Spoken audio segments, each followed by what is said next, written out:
everybody, how you all doing? Now today I'm in the kitchen, not to provide you with a new recipe, but to share with you 5 powerful diet tips that I used during my own body transformation to lose over 100 pounds in just 6 months, and that I've since shared with hundreds of thousands of people all around the world to also help them get into amazing shape. But today's diet tips is not going to be your normal kind of diet tips and tricks, because it's going to deal with the missing link in most diet programs out there today. See, most diet programs spend a lot of time on your macronutrient mix. What kind of protocol should you follow? Should it be an intermittent fasting or 6 meals a day?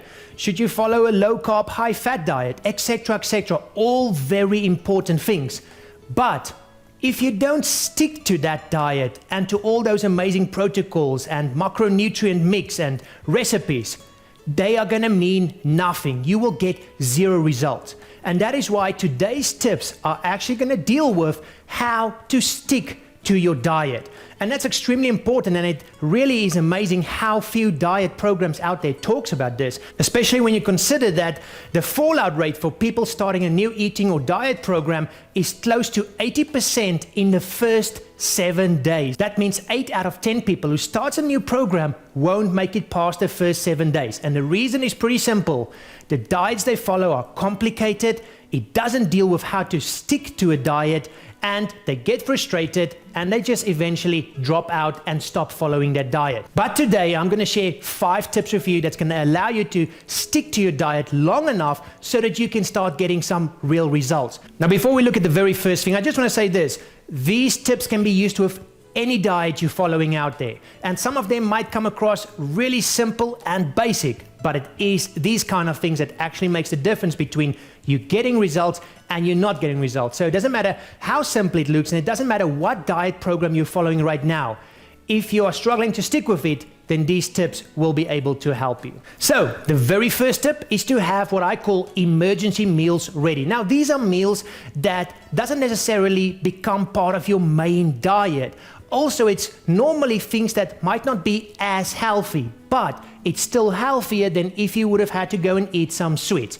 For me, for example, it is things like a packet of tuna, and I can probably show you what I have in the fridge here. See, I've got just packets of tuna like this, and this is actually a packet of salmon, and it has a lot of preservatives. But the point is, this one only expires like in about 6 months. That in itself tells you that there's probably preservatives in there that you probably don't want to eat on a regular basis. But for an emergency meal, they are perfect. High protein, high quality food right there. And then I also would have, for example, avos in my fridge, and you can easily mix the tuna and the avo, and you have a nice high protein, high fat meal. Then I also always have a bit of packet. We call this in South Africa biltong, but it's basically beef jerky, and it can normally last a week or 2 if you put it in the fridge. So also high protein that you can eat whenever you want. And right now that's all I have in my fridge, but I will also then have a protein powder, or I have oats. All things that last a long time that I can just put in my fridge or put in my cupboard, and that I know if I need an emergency meal because I just ran out of time. And life happens. We run out of time. Maybe we didn't have time to prepare our meals last night or cook in bulk or do any of those things, and you just need a quick meal to make sure you can stick to your diet and that it's not a meal that's going to completely destroy your results. That is where emergency meals comes in. So make sure you always have something around. Yes, these won't be the best and ultimate and freshest foods that you can eat, and you don't want to eat this on a regular basis, but it's things that can get you out of trouble when you ran out of time and you need an emergency meal. So the next tip is to keep your meals very similar for a day or 2, at least maybe every 24 hours. Let me explain this. Sometimes you get these amazing diets, and the diets themselves, there's nothing wrong with them, but you can see these people probably never had to use it themselves to actually get into shape or to stay in shape. Because when you look at the diets, the first meal has eggs, then the second meal, for example, has chicken breast, some avo, then the third meal you've got some salad and steak, then the 5th meal you have some fish and mixed veggies, etc., etc. Every single meal is different.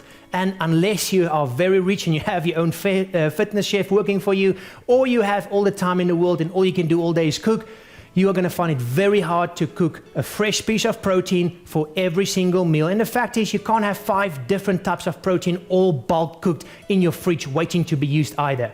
So an easy way to do it is to make sure you simply eat similar meals, or at least make sure your macronutrients are very similar for a day or 2. So for example, let's say you cooked some chicken in bulk. Then for your first, let's say 4 of the 5 meals you're eating, depending on what diet you're on. Let's say for this examples, we're using a 5-meal diet every single day. The first 4 meals, you have chicken as your main protein. Then maybe when you get home at night, you have some extra time and you want to cook a nice fresh piece of fish or steak or whatever. That is going to be much easier than trying to change it with every single meal.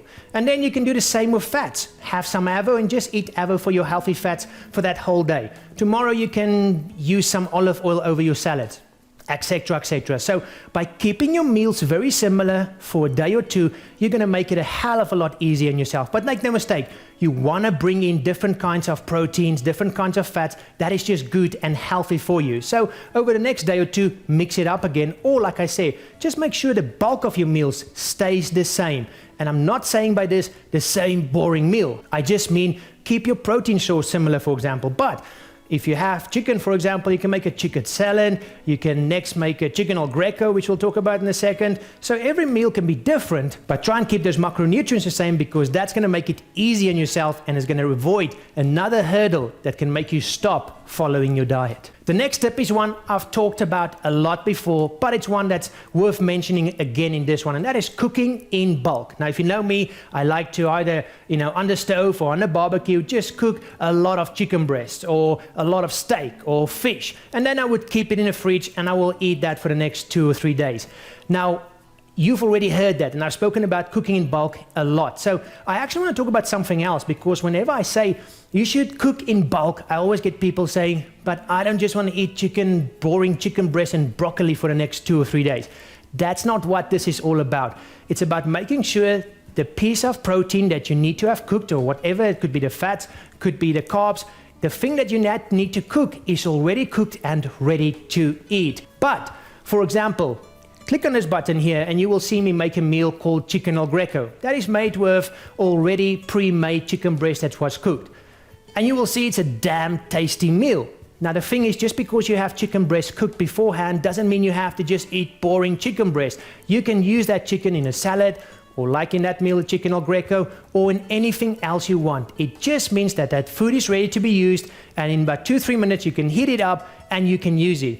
You don't have to spend another 5 to 10 minutes cooking it from scratch, and that none of us have time for anyway. So cooking in bulk is extremely important and an easy way to make sure you have food ready you can quickly eat whenever you need to. And it doesn't mean you have to eat the same boring, dry piece of chicken breast with every single meal. It just means it's ready and you can then use that chicken in whatever different recipes or meal you want to use it in. But cooking in bulk is definitely going to save you a lot of time and make things a lot easier on yourself. Now the next tip I want to share is actually one that's going to help you not actually get tempted and fail or stop sticking to your diet or end up cheating and eating something unhealthy. And that is to make sure you've got nothing in your house that can actually tempt you. Get rid of anything unhealthy that could possibly make you fail or end up cheating and destroying your results. If you are anything with any food, like I am with chocolate, then make no mistake, there's nothing that will stop me not eating chocolate if it's in my house. However, if I get that urge or a craving for chocolate and I know I need to get in my car, drive to the nearest shopping mall, then that just gives me 2 to 3 minutes to resist it even more, and I won't actually go and do it. And that's what this technique is all about. We can all get in a car and go buy unhealthy food, but if it's not in your house, it's not going to be something you can just reach and start eating. It's not going to be something that's going to destroy your diet on a daily basis, because it's just going to give you 2-3 minutes more to help you resist the temptation of eating something unhealthy. So simply make sure you get rid of anything in your house that you might be addicted to, like I am, or that you know can destroy your results if, for example, you didn't have a meal prepared or you just get hungry. Now, the other thing is, make sure you replace that, because sometimes we're just bored. We just want to sit in front of the TV and just eat. Replace it with something that you can eat. Something like, for example, I spoke earlier about my beef jerky, sometimes a little bit high in sodium, but it's still high quality protein, and it's not something that I'm going to eat a lot of. It's just something I can put in my mouth and chew. Same things with celery sticks or carrot sticks or anything that you can actually chew on that won't destroy your results. So first get rid of the bad stuff, but then also have something else, because sometimes we just want to put something in our mouth and chew it because we're bored or because we're watching TV or whatever. So get rid of the bad stuff and replace it with anything else that's low calorie, it's normally nice high in protein, and something that's going to make sure that you stick to your diet and something that you can chew on all night long without it destroying your results. And then the last one, very important, is to get yourself into a routine with your meals, especially when you want to try and achieve something over a short period of time. Like, let's say you're following the 6weeksixpack.com challenge or the brx25.com challenge. If you are following a system and you want to get some amazing results over a 6 or 12-week period, it's great to get into a routine. If you are anything like me, maybe you hate routine. I hate doing the same thing every day. I just get bored and depressed if I know I have to do the same thing tomorrow. But when I want to take my body or I get ready for a photo shoot or anything like that, I get into a routine, because if I don't get into the routine, my whole preparation, my meals, my diet, my workouts, everything is just a mess. But when you get into a routine, you know I'm going to work out at this stage, I'm going to eat breakfast here, I'm going to eat lunch here, I'm going to do this for dinner. If you do that and you get into a routine, you make things so much easier for yourself. And like I say, sometimes life happens, but that is when we have the emergency meals and the other things we spoke about earlier in this video. But try and get into a routine and try and stick to that routine as much as possible, because it's going to help you get much better results and it's going to make things a lot easier for yourself, even when it comes to planning. If you already know tomorrow at 12 o'clock I'm eating lunch, then you can prepare for it and you know what to prepare for it and what meal to make and what you're going to eat. So there you go, guys. Maybe a little bit different than what you were expecting. This is not about the actual diet or how powerful a diet is, because none of that matters if you're not going to stick to it. These 5 tips has helped me during my own transformation. I share these tips with everybody who does any of my products. And the fact is that it's extremely important to learn how to put things in place that's going to help you stick to your diet. Because if you don't stick to your diet, it doesn't matter how powerful it is, you're not going to get results. But these 5 tips has helped me a lot, and I know it's going to help you a lot. As always, click on the like button if you like this video, and if you have a comment or maybe you have any other tips that's helped you during your transformation, feel free to share it below and let's have a chat. Until next time, guys, bye-bye.